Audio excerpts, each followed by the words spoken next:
Check up tayo kasi talagang masama yung aking pakiramdam ilang araw na. So, sinabi ko na sa amo ko, sabi ko, mama, sama talaga pakiramdam ko. Kaya yun, pa-check up na daw ako. So, okay tayo guys, at tayo magpapa-check up. Ayan. Kasi yung may running nose ako tapos short nose, tapos masakit na yung lalab, yung katawan. Ayun. Sarado na yata.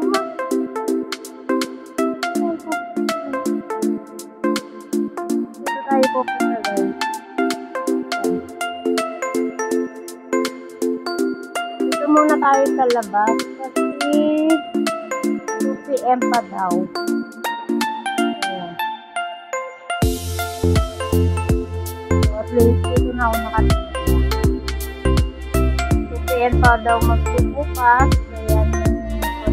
Kala ko kasi ito, kala ko ito 1:30 PM. Yan guys. Dito na tayo sa clinic. Dito talaga yung lalamunan. Tapos kaninang umaga, pag-isip ko, sakit ng sakit ng aking katawan. Actually, na to eh. May nararamdaman na akong mga ilang days na rin. Tapos, yun, sinabi ko sa amo ko na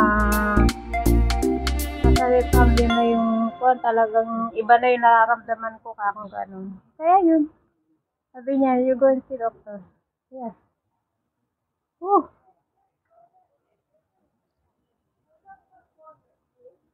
Na-miss ko lang siguro si nanay ko. Sakto kasi ngayon kasi yung 4-year death anniversary ng nanay ko. Ayan. Ayan guys. Okay, isa lang ako dito. Tama-tama. Pagkuhan ba? Dito. Pagbukas, ako lang yung kuhan dyan. Ako siguro, ako yung mauuna. Ligo muna ako kanina bago ako nagpunta kasi marami pa akong ginawa. Kahit may sakit po tayo guys, ayan, tatrabaho pa din tayo.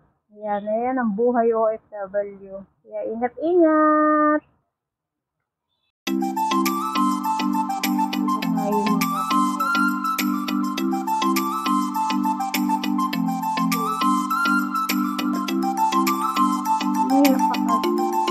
PM hanggang 4:30.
Ayan, bayad na tayo.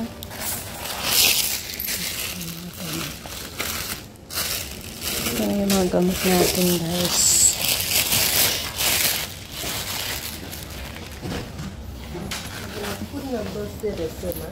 Yes. Yeah, correct. Can I have a receipt, ma'am? Yeah, thank you. Receipt. Okay.